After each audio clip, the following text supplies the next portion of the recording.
कि ethanol compulsory है, थोप पेट्रोल दिया गया है। थोप दिया गया है। और पूरे भारत देश के जितने भी पेट्रोल पंप हैं, आउटलेट हैं, सारे के सारे बंद कर दिए गए हैं। आपने क्यों बंद कर दिया? आपने जितने प्योर पेट्रोल वाले जितने भी थे, एक नोजल आपको देना चाहिए ना। हमारी इच्छा होती तो हम प्योर लेते, नहीं इच्छा होती तो हम जो आपका इथेनॉल वाला वो लेते, उससे भी गंदा ले आते, आप उसको लेते हैं। वो तो हमारी इच्छा है, हम ऑनर हैं गाड़ी के। 7 जुलाई 2023 को यदि हम इथेनॉल्स को लेकर के इतने लेवल पर लेके आएंगे तो 15 रुपए लीटर पेट्रोल मिलेगा। उसमें 60% की बात की गई थी, पर अभी तो 20% हो रहा है। तो हमने बोला कि कम से कम चलो 45-50 रुपए आप पेट्रोल कर दीजिए। गडकरी का स्टेटमेंट कोट कर दिया गया है और गडकरी ने स्टेटमेंट दिया भी था। यह भी हमारे एक प्रेयर का हिस्सा भी है कि एंटी रस्टिंग वाले इंजन अभी नहीं बनाए गए हैं, जंगरोधी जिसको हम लोग कहते हैं। 2023 के पहले वाले जो इंजन है वो जंगरोधी नहीं, क्योंकि प्योर पेट्रोल मिलता था या E10 तक के कंपिटेंट थे। पर ये सवाल को लेकर के भारत सरकार जबरदस्ती करके लगी। पर जब आप भारत देश में ही गन्ने का उत्पादन, जैसा कि आप देख ही रहे हैं 80 और 20% का रेशियो में, तो आपने पेट्रोल का रेट क्यों नहीं घटा दिया?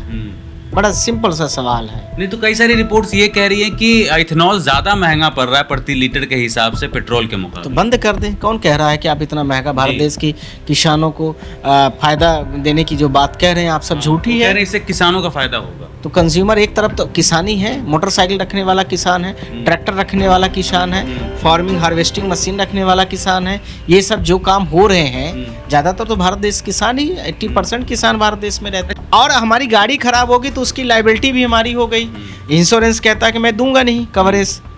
गाड़ी जो मैन्युफैक्चरर कंपनी कहता है मैं डैमेज कंट्रोल नहीं करूंगा। आपने आप जैसा है आप अपने लोग तो अपने स्तर से भरिए। तो फिर देगा कौन? कंपनसेट करे भारत सरकार। कोर्ट में इस बात को लेकर के मुद्दा उठा था, आप थे वहां पर, जो उस टाइम जो सरकार के वकील थे उन्होंने कहा था कि ये ट्रायल बेसिस पे है, और सरकार ने लेकिन इस बात का खंडन कर दिया। तो सच्चाई क्या है? क्या इथेनॉल E20 ये खुद देखिए, आपके सुप्रीम कोर्ट के सामने जब देश की सरकार झूठ बोल सकती है, वो कह रही है कि नहीं ट्रायल बेस है। ट्रायल बेस जब कहीं होता है तो कोई स्पेसिफिक लोकेशन पर होता है, स्पेसिफिक जगह पर होता है, स्पेसिफिक वस्तु पर होता है, स्पेसिफिक टाइम के लिए होता है, स्पेसिफिक राज्य के लिए होता है या जिले के लिए होता है। फिर उसको पूरे एक्सपेरिमेंट के तौर पर पूरे भारत देश में फैलाए। ऐसे स्पेसिफिक वाले में कभी भी कंपलसरी नहीं किया जाता, यहाँ कंपलसरी कर दिया गया। सरकार जिस प्रकार से E20 को लेकर के आई है, कोई भी कंट्री दुनिया की हो, कोई भी कंट्रीज यदि किसी भी प्लान्स को लेके आ रही है तो उसमें वो टाइम देती है कंज्यूमर को। ऐसा नहीं है कि ले आकर के आप सीधा मस्ट कर दो और कंपल्सन तरीके से या कंपलसरी तरीके से वह व्यक्ति उसको किसी भी दबाव में आकर के सरकार के उसके ऊपर थोप करके सरकार उससे वसूली करना शुरू, या वसूली ही हो रही है। ये है मेरे प्यार में, आप चिंता मत करो। भारत देश को गरीब बनाया जा रहा है, पर इतना जल्दी गरीब नहीं होने दिया जाएगा, ये ध्यान रखने का।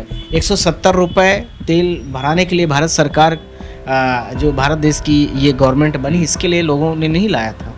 लोगों ने 30 रुपये पर लीटर वाला वो पेट्रोल और 35 रुपये वाले में बात तो उसी में हुई थी, है ना।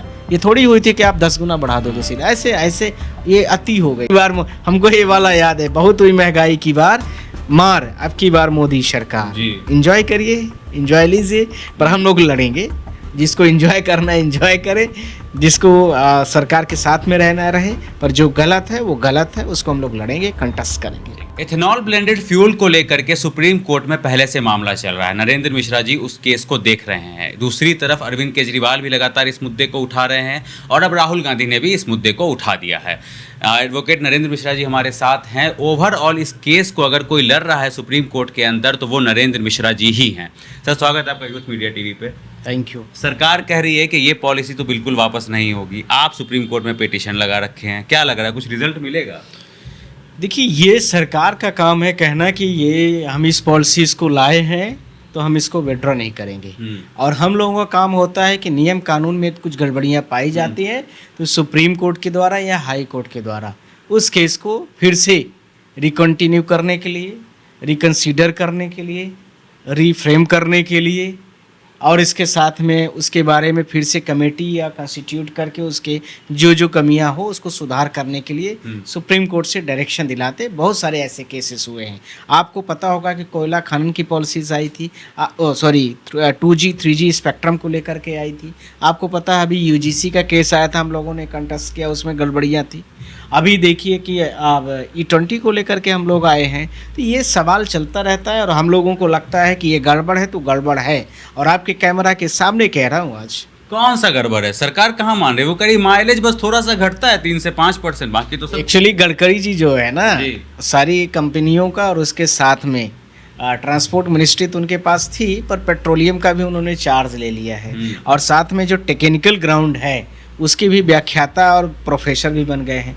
तो कुछ चीज़ें तो वकीलों के हाथ में छोड़नी चाहिए। मैं आपके माध्यम से कहना चाहता हूं कि भारत सरकार जिस प्रकार से E20 को लेकर के आई है, कोई भी कंट्री दुनिया की हो, कोई भी कंट्रीज यदि किसी भी प्लान्स को लेके आ रही है तो उसमें वो टाइम देती है कंज्यूमर को। ऐसा नहीं है कि ले आकर के आप सीधा मस्ट कर दो और कंपल्सन तरीके से या कंपल्सरी तरीके से वह व्यक्ति उसको किसी भी दबाव में आकर के सरकार के उसके ऊपर थोप करके सरकार उससे वसूली करना शुरू, या वसूली ही हो रही है। दूसरा, इसके साथ में जब E20 को लेकर के आपको पता है कि 2023 के पहले कि जितनी भी गाड़ियां हैं लगभग 20 करोड़ के आसपास में 2 व्हीलर हैं, ऐसे इससे थोड़ा सा कम 3 व्हीलर हैं, 4 व्हीलर हैं, और उसमें एम्बुलेंसेस हैं, और इसके साथ में आपने देखा होगा कि हाई बास, हाँ वो 2 व्हीलर का मैंने दे दिया है 20 करोड़ के आसपास में। इस प्रकार से भारत देश में विभिन्न व्हीकल्स हैं जो 2000, ये मैं ऑन रिकॉर्ड भारत का जो वाहन का पोर्टल है उससे निकाल के बोल रहा हूँ आपके सामने।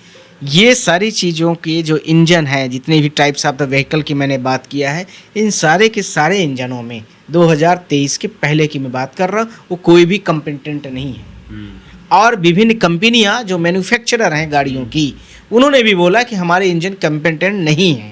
तो फिर सवाल यह उठता है कि सरकार ने क्यों कर दिया? सरकार ने क्या कोई ट्रायल किया था? कोई ट्रायल नहीं किया है। सरकार तो मनमाना तरीके से लाई और थोप दी, पहले 10%, फिर 5, मतलब ऐसे क्रमशः करके 2 साल बाद में आपने 20% ला दिया है। मुझे लगता है 100% कर देंगे अभी। और साथ में आपने यह भी बोला था, आपको याद होगा, 7 जुलाई 2023 को यदि हम इथेनॉल्स को लेकर के इतने लेवल पर लेके आएंगे तो 15 रुपये लीटर पेट्रोल मिलेगा। उसमें 60% की बात की गई थी, पर अभी तो 20% हो रहा है। तो हमने बोला कि कम से कम चलो 45-50 रुपये आप पेट्रोल कर दीजिए। गडकरी का स्टेटमेंट कोट कर दिया गया है और गडकरी ने स्टेटमेंट दिया भी था। यह भी हमारे एक प्रेयर का हिस्सा भी है, भारत देश की जनता को फ़ायदा भी मिला। सवाल यह है जिसके वजह से कोर्ट इसको डायरेक्शन करेगी, इशूड नोटिस भी करेगी, और क्यों पार्लियामेंट में या सरकार को दोबारा बोलेगी कि आप इसको क्यों तुरंत जल्दी में किए। पहला, जो गाड़ियों की मैन्युफैक्चरर कंपनी है वो सारी कह रही हैं कि यदि गाड़ी में कोई भी डैमेजेस होगा 2023 के पहले वाली गाड़ियां, तो हम उसके लिए परमिटेड नहीं करेंगे, हम उसका डैमेज सहने के लिए तैयार नहीं है। पहला बहुत इंपॉर्टेंट मुद्दा है। तो कंज्यूमर का हुआ ना लॉस, तो जुडिशियल इसमें क्वेश्चन आ गई। दूसरा, इसके साथ में विभिन्न जो इंश्योरेंस कवर्ड का गाड़ियों को करती है कंपनियां, उनका अपना अलग आया है, ब्रीफिंग आई है प्रॉपर कि हम उसको नहीं मानते हैं। और यानी उन्होंने स्पष्ट भी किया कि यदि कोई एक्सीडेंट हुआ है तब बस इंश्योरेंस काम करेगा, पर यदि इंजन से संबंधित कोई है, फ्यूल टैंक से खराबी प्रॉब्लम है, फ्यूल पंप से खराबी प्रॉब्लम है, क्योंकि एंटी रस्टिंग वाले इंजन अभी नहीं बनाए गए हैं, जंगरोधी जिसको हम लोग कहते हैं। 2023 के पहले वाले जो इंजन है वो जंगरोधी नहीं, क्योंकि प्योर पेट्रोल मिलता था या E10 तक के कॉम्पिटेंट थे। पर ये सवाल को लेकर के भारत सरकार ज़बरदस्ती करके लगी। इसी के साथ में, इसी में जो नेक्स्ट पॉइंट है, भारत सरकार इथेनॉल को इसलिए भी प्रमोट कर रही है ज़्यादातर, जो मुझे लगता है, क्योंकि USA से इनके मोदी जी के आप लोग देख ही नहीं दुनिया भर के जो केसेस चल रहे हैं। तो ये E20 का बड़ा कंज्यूमर, मतलब जो बड़ा प्रोड्यूसर है वो USA है। यह भी एक कारण उसमें मुझे लगता है कि इथेनॉल अब देश के किसानों से नहीं आएगा, गन्ने से या फिर चावल से या मक्के से। इथेनॉल अगर होगा इंपोर्ट तो वो US से होगा। जो ये रिपोर्ट छप रही है वो पूरी तरीके से सही है? मैं ये तो नहीं कहता हूँ, पर यह है कि ये सारी चीज़ें मीडिया के माध्यम से मुझे भी पता चल रही है। मीडिया की रिपोर्टिंग जो कह रही है, यदि ऐसा है तो, या और यदि नहीं है तो सवाल यह उठता है कि जब पेट्रोल को आप खरीदते हो तो एक्सपोर्ट और इंपोर्ट करते हो, उसके टैक्सेस लगते हैं, सर्विसेज लगती हैं, ट्रांसपोर्टेशन चार्जेस लगते हैं। पर जब आप भारत देश में ही गन्ने का उत्पादन, जैसा कि आप देख ही रहे हैं 80 और 20% का रेशियो में, तो आपने पेट्रोल का रेट क्यों नहीं घटा दिया? बड़ा सिंपल सा सवाल है। नहीं तो कई सारी रिपोर्ट्स ये कह रही हैं कि इथेनॉल ज़्यादा महंगा पड़ रहा है प्रति लीटर के हिसाब से पेट्रोल के तो मुकाबले। बंद कर दें। कौन कह रहा है कि आप इतना महंगा, भारत जी। देश की किसानों को फायदा देने की जो बात कह रहे हैं आप सब झूठी वो कह है। रहे हैं इससे किसानों का फायदा होगा। तो कंज्यूमर एक तरफ तो किसानी है, मोटरसाइकिल रखने वाला किसान है, ट्रैक्टर रखने वाला किसान है, फार्मिंग हार्वेस्टिंग मशीन रखने वाला किसान है। ये सब जो काम हो रहे हैं ज़्यादातर तो भारत देश किसान ही, 80% किसान भारत देश में रहते अच्छा, हैं। कोर्ट में इस बात को लेकर के मुद्दा उठा था, आप थे वहाँ पर, जो उस टाइम जो सरकार के वकील थे उन्होंने कहा था कि ये ट्रायल बेसिस पे है, और सरकार ने लेकिन इस बात का खंडन कर दिया। तो सच्चाई क्या है? क्या इथेनॉल E20 ये खुद देखिए आपके सुप्रीम कोर्ट के सामने जब देश की सरकार झूठ बोल सकती है, वो कह रही है कि नहीं ट्रायल बेस है। ट्रायल बेस जब कहीं होता है तो कोई स्पेसिफिक लोकेशन पर होता है, स्पेसिफिक जगह पर होता है, स्पेसिफिक वस्तु पर होता है, स्पेसिफिक टाइम के लिए होता है, स्पेसिफिक राज्य के लिए होता है या जिले के लिए होता है, फिर उसको पूरे एक्सपेरिमेंट के तौर पर पूरे भारत देश में फैलाए। ऐसे स्पेसिफिक वाले में कभी भी कंपलसरी नहीं किया जाता, यहाँ कंपलसरी कर दिया गया कि इथेनॉल कंपलसरी है, थोप पेट्रोल दिया है, गया है। थोप दिया गया है। और पूरे भारत देश के जितने भी पेट्रोल पंप हैं, आउटलेट हैं, सारे के सारे बंद कर दिए गए हैं। आपने क्यों बंद कर दिया? आपने जितने प्योर पेट्रोल वाले जितने भी थे, एक नोजल आपको देना चाहिए ना। हमारी इच्छा होती तो हम प्योर लेते, नहीं इच्छा होती तो हम जो आपका इथेनॉल वाला है वो लेते, उससे भी गंदा ले आते आप उसको लेते हैं। वो तो हमारी इच्छा है, हम ऑनर हैं गाड़ी के। आप कौन होते हैं बताने वाले मुझे? राहुल गांधी कहते हैं कि दाल में काला नहीं है, पूरी दाल ही काली है। क्या संदेश देना चाह रहे हैं? कुछ समझ में आ रहा है आपको? ये राहुल गांधी जी ने जो मुद्दा उठाया है उससे देश के ये मुद्दे और मजबूत हो गए हैं। कांग्रेस पार्टी जब किसी मुद्दे को कर रही है तो जाहिर सी बात है कि और मजबूत हो गया। पर वो लोग, उन लोग संसद में लड़ेंगे जी, जनता के बीच में लड़ेंगे। हम लोगों का काम है, हम लोग लॉयर हैं, हम लोग कानूनी तरीके से उसमें जो कमियां है उसको ठीक करें और उसको जो है तो कोर्ट में लड़ेंगे। क्या ये पॉलिसी वापस हो पाएगी? कोई चांस है इसका? पूरा चांस है। आप लोग क्यों जी। चिंता कर रहे हैं? आप लोग बाइट चलाएंगे, इसी वीक में लग रहे हैं मैटर, काहे परेशान हो रहे हैं? और देश की जनता को दूसरी भी अच्छी खबर मिलेगी इथेनॉल के साथ में।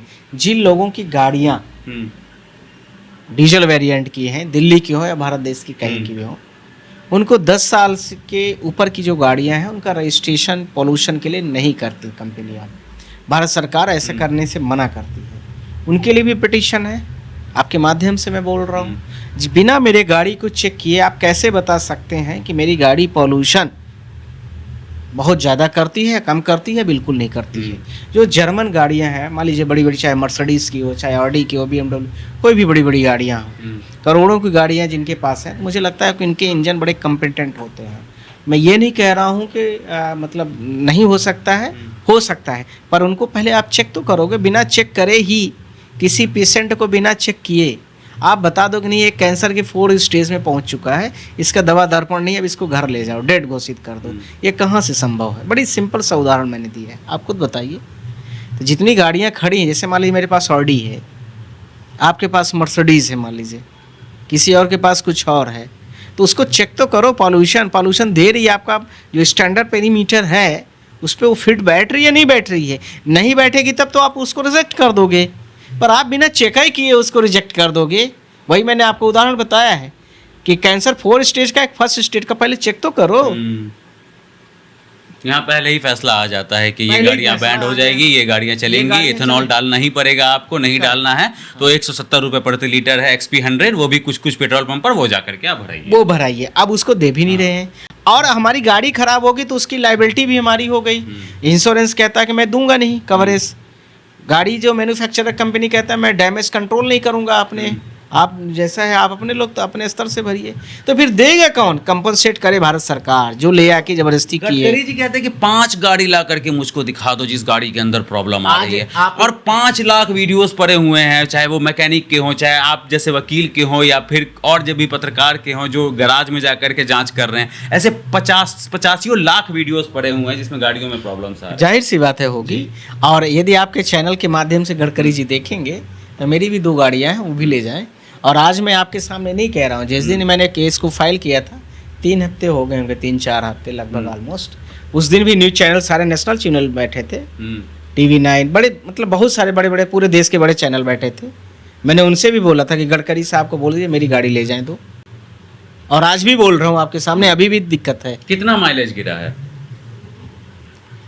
माइलेज वाला तो मैं इतना चेक नहीं करता, मैं आपको ऑनेस्टली बताऊं, पर मेरी गाड़ी जो 15 की एवरेज देती थी वो 10 पर है ऑलमोस्ट, जो मुझे लगता है। और दूसरा जो गाड़ी झटका देती है हमेशा, चलते चलते बिल्कुल बुक से हो जाएगी, रुक जाएगी, इस प्रकार की प्रॉब्लम बड़ी प्रॉब्लम है। रेस नहीं लेती, पिकअप नहीं लेगी, इस तरह की समस्या कौन। 2023 की बाद वाली गाड़ी कंपेटेबल है E20 के लिए? अभी 2023 के बाद वाली मैंने खरीदा नहीं है जी। और कंपनियां जो स्टडी क्या कहते हैं आपने? स्टडी जो है वो स्टडी तो ये कह रही है कि भारत सरकार की अभी कोई भी कंपनी जितनी भी बनी है और ये जिस तरह से इथेनॉल E20 का पेट्रोल की मिलावट करके बता रहे हैं कि हमें E20 है, पर जो पेट्रोल पंपों में लोगों का मैं वीडियोस देख रहा हूँ, मुझे लगता है E20 नहीं है, 50 भी है। ये समझ में नहीं आता कि इंजन सही है, खराब है, कि इनका पेट्रोल पंप आधा पानी आधा पेट्रोल, मतलब पानी का मतलब एथेनॉल, एथेनॉल। ये समझ में नहीं आता। मेरे प्रेयर में है, मैं चारों प्रेयर को आपके सामने पढ़े भी दे रहा हूँ, बड़ी इंपॉर्टेंट से आपने बातें उठा दिया है। पहला मैंने बोला कि जितने भी पेट्रोल पंप हैं उन पेट्रोल पंपों में प्योर फ्यूल का जो आउटलेट आपने बंद कर दिया है उसको ऑप्शनल दीजिए कंज्यूमर को। कंज्यूमर का प्रोटेक्शन का राइट है, बहुत सारी चीज़ें हैं, ध्यान रखना कर सकता, बहुत ज़्यादा उसमें मैं आगे नहीं जाना चाहता। दूसरा मैंने बोला है कि कंज्यूमर का जो डैमेज हो रहा है गाड़ियों का, जब सरकार कह रही है कि मैं नहीं दूंगा कंपनसेशन, कंपनी मैन्युफैक्चरर कहती मैं नहीं दूंगी, इंश्योरेंस जो कवर करता है वो कहता है मैं भी नहीं दूंगा, तो देगा कौन? तो फिर कोर्ट दिलाए इनसे, जिसको लायबल मानती है उससे दिलाए, हमसे उससे मतलब नहीं है। तीसरी बात इसके साथ में जो आपने बड़ी अच्छी बात बोली उसकी भी मैंने ये चौथी मेरी जो प्रेयर है, देखिए आपके सामने है, 50 रुपये पर litre toward the cost of the E20 ethanol blending petrol in accordings with the applicable employment guidelines और recommendation ministry of road and transport. तो ये गडकरी जी देंगे, दिलाएंगे। और यदि हम और आप बोल देंगे तो मानहानि का केस होता है, और वो बोलेंगे तो क्या होता है, पूरे भारत देश से झूठ बोले हैं जनता से, आएंगे कोर्ट में। वो तो सरकार एक तरफ कहती है कि E10 गाड़ी में E20 आप डाल सकते हैं, तो जब E10 गाड़ी में आप E20 डाल सकते हैं तो फिर आप E20 कंपेटेबल गाड़ी क्यों बना रहे हैं? गडकरी जी से यह भी पूछना चाहिए, या जिस व्यक्ति ने आपसे बोला है, मुझे लगता है ऑलमोस्ट आजकल जवाब वही दे रहे हैं, प्रवक्ता वही है असली, उनसे यह भी पूछना चाहिए कि किसी भी व्यक्ति, मान लीजिए कोई पेशेंट है, मैं उसी से समझाने की कोशिश कर रहा हूँ आपको, यदि उसको डॉक्टर के पास ले जाया जाए, बोले कि भैया आपको 500 mg से ज़्यादा गोली नहीं खाना है, और मैं गडकरी जैसे जब डॉक्टर से मिल लूँ तो उसके बाद बोले कोई बात नहीं है, आप तुम 1000 mg वाली टैबलेट खाओ, तो बताएं, तो वही से समझ में आ जाएगा आपको कि यदि गाड़ियाँ 10 E10 वाली हैं कंपेटेंट, तो E20 वाली कहाँ से? तो मुझे लगता है कि पढ़ा लिखा और अनपढ़ में कुछ जो डिफरेंस होता होगा, वह भी समझता है कि 10 रुपये वाली बड़ी होती है या 20 रुपये वाली बड़ी होती है, 10 रुपये का ज़्यादा सामान मिलेगा या 20 रुपये का मिलेगा। तो E20 वाले इंजन में कम रस्टिंग है, E10 वाले में E20 जब करोगे तो और रस्टिंग है, E100 लाओगे तो और बड़ी रस्टिंग हो जाएगी। भाई वो तो पूरा ही पानी हो गया, फिर पानी से गाड़ी चला दोगे आप। तो ये नितिन गडकरी इतना आगे आकर के इथेनॉल को उन्होंने क्यों प्रमोट किया? उन्होंने ही कहा कि मैं 100% इथेनॉल पे मैंने साइन कर दिया है, 15 रुपये लीटर पेट्रोल मिलने लगेगा जब इथेनॉल ब्लेंडेड फ्यूल मिलना शुरू होगा। तो हरदीप सिंह पुरी क्यों नहीं आए, जो जिनके पास पेट्रोलियम मंत्रालय है? नितिन गडकरी क्यों? ये तो नितिन गडकरी बेहतर बताएंगे आपको, वो नहीं बोल रहे हैं ना इस चीज का जवाब। आप लोग लगातार इस मुद्दे को उठा रहे हैं, केस लड़ रहे हैं सुप्रीम कोर्ट में। नहीं, केस लड़ रहे हैं हम। क्या कहता है आकलन, क्या कहता है? नहीं, गडकरी जी क्यों कह रहे हैं, कई बार तो आदमी ज्यादा सयाना बनता है तब कह देता है कि हम ही सबके मतलब जितने भी अच्छा चल रहा है मैं ही उसका जन्मदाता हूँ। ये नहीं पता था उनको कि E20 को लेकर के हम लोग सुप्रीम कोर्ट में खड़े हो जाएंगे।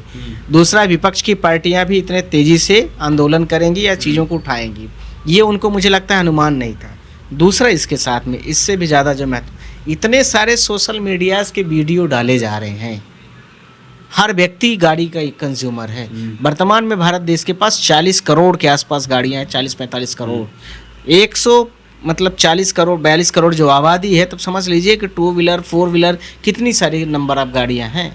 नहीं तो हम जैसे पत्रकार जैसे आवाज़ उठाते हैं या लोगों के लिए लोगों की बाइट लेते हैं इस मुद्दे पे। अभी आपका इंटरव्यू कर रहे हैं, हमें नहीं पता कि ये वीडियो टिकेगा कि नहीं टिकेगा। हमारे 3 वीडियोस इथेनॉल के ऊपर पहले ही डिलीट करवा चुकी है ये गवर्नमेंट।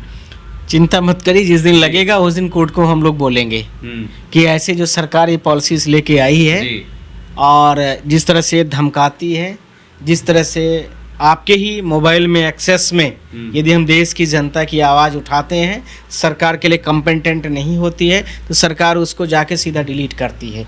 जो भी इनका मिनिस्टर होगा वो आएगा, पहला। दूसरा, जो इस तरह से भी धमकाते हैं कि इस चैनल वाले के पास IB भेज दो, CBI भेज दो, ED भेज दो, तो उसका भी इलाज धीरे धीरे किया जाएगा। ये आपके कैमरे के माध्यम से सरकार को भी बोल रहा हूँ और भारत सरकार का जो प्रशासन है उसको भी बोल रहा हूँ। जिस तरह से ये दुर्व्यवहारपूर्ण आपका आचरण है वह देश की जनता के हित में नहीं है और आपके तानाशाही का ये बहुत बड़ा उदाहरण भी है। अच्छा, सरकार कहती है कि इससे किसानों की आय दुगनी होगी, मतलब आय बढ़ेगी, पॉल्यूशन पे कंट्रोल होगा। ये वाकई ऐसा होगा या फिर ये US का दबाव है? कई सारी रिपोर्ट्स ये कहते हैं कि इथेनॉल आप हमसे खरीदिए। क्या देश के अन्नदाता को इसका कोई फ़ायदा है इथेनॉल बनने से? देखिए, ये तो जो रिपोर्ट आप बता रहे हैं वह भी एक कारण हो सकता है। दूसरा कारण हो सकता है कि भारत सरकार बिना एक्सपेरिमेंट करे पिछले 15 सालों में जिस तरह से जनता के ऊपर विभिन्न नियमों को ले आकर के थोपी है, उसी का एक चरण था। उनको बड़ा कॉन्फिडेंस था कि मैं इसको भी सक्सेसफुली कर लूँगा और नहीं करूँगा तो जनता के ऊपर केस फाइल करा दूँगा और कोई आवाज़ उठाएगा तो उसके ऊपर FIR दर्ज होंगे।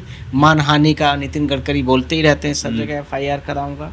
तो अब तो उनका नंबर है 40 से 50 रुपये वाला जो मैंने पेट्रोल किया है उसको कोर्ट में वो बताएंगे, उनका भी तो नंबर आएगा। ये भारत देश के ट्रांसपोर्ट मिनिस्टर हो गए तो इसका मतलब थोड़ी तुम भगवान हो गए हो, आप भी तो नियम कानून से ही बंधे हो। तो इसका मतलब कि हम उड़ने वाला बस लेकर के आ रहे हैं, कभी कुछ बोल देते हैं, कभी कुछ बोल देते हैं। मतलब देश की जनता को इतना मूर्ख समझ रखा है लोगों ने, इन नेताओं ने। ये तो गडकरी जी बताएंगे कब लेके आ रहे हैं कि ये 2047 से हाईवे पहले बनाते हैं तो अगले दिन धंस जाता है वो हाईवे। फिर आप कहते हैं कि स्पेस टेक्नोलॉजी से हम हाईवे बना रहे हैं। कौन सी स्पेस टेक्नोलॉजी? पंखे से हाईवे को सुखाया जा रहा है, पंखा लगा करके, लिटरली ये। हाँ, आपने अच्छा बोला, लखनऊ एक्सप्रेस वे का जिस तरह से मीडिया ने उसको इतना ट्रोल किया, उसके बाद इस तरह से और भी इस तरह से इनके भारत देश, देखिए भारत देश का जो अभी वर्तमान सरकार है, इस सरकार के बारे में न तो कोई ऑब्जर्वेशन होता है, न कोई रिसर्च होती है, न इसका कोई एक्सपेरिमेंट होता है, न कोई टेक्निकल एग्जामिनेशन होता है। यहाँ सिर्फ एक होता है कि इस पार्टी से जुड़ा हुआ है, इस व्यक्ति को टेंडर देना है, क्योंकि वो भी किसी MP का ही भाई वही का था, कोई जैन वैन था। दूसरा, उस कंपनी को ये पावर है कि वो इस तरह से काम किया है या नहीं।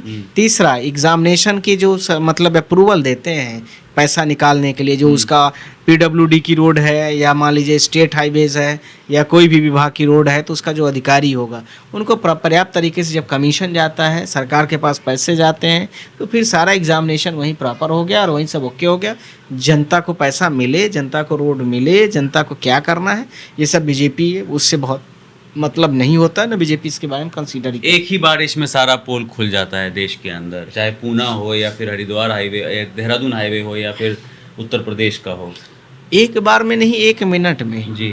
हम तो देखें कि कई सारे MP या MLA पार्टियों के मैंने देखा है, उसमें घुस के भी वीडियो बनाए हैं। जिस देश की इस तरह से रोड बनती हो और कहने के लिए स्पेस से हमें करते हैं, जिस प्रकार से सरकारों के ऐसे तानाशाही नियम हो, तो उस देश के बारे में बोलने से यही है कि हमारे पास सुप्रीम कोर्ट एक अंतिम ऑप्शन है और उसको हमने किया और उसको करेंगे। आखिरी सवाल आपसे ये है कि क्या वाकई ये मामला जो है वो सुप्रीम कोर्ट के अंदर सुलझ जाएगा या फिर हमें फिर वापस जो आंदोलन जैसे हमने देखा छात्रों का, पर कमाने वाले लोग तो इस तरीके से आंदोलन नहीं कर सकते ना, वो अपनी आवाज़ को सोशल मीडिया पर ही उठा सकते हैं और सोशल मीडिया पर लगातार इथेनॉल के खिलाफ वीडियोज़ बन रहे हैं, लेकिन जितने वीडियोज़ बन रहे हैं उससे ज़्यादा डिलीट भी किए जा रहे हैं। नहीं, ये बात आपने अच्छी बताई कि देखिए कमाने खाने वाले लोग हैं वो कहाँ से इतना बेचारे कर सकते हैं, इतना पर्याप्त नहीं है। ये सवाल आपका अच्छा है, पर सरकार को इसमें कंसीडर करेगी और जो बच्चे बाय द वे वो ऐसे सपोर्ट नहीं कर सकते या सही तरीके से वो इन्फॉर्मेशन को नहीं टैग कर पा रहे हैं, वो आप लोगों के चैनलों के माध्यम से कमेंट करके, लाइक करके इस तरह से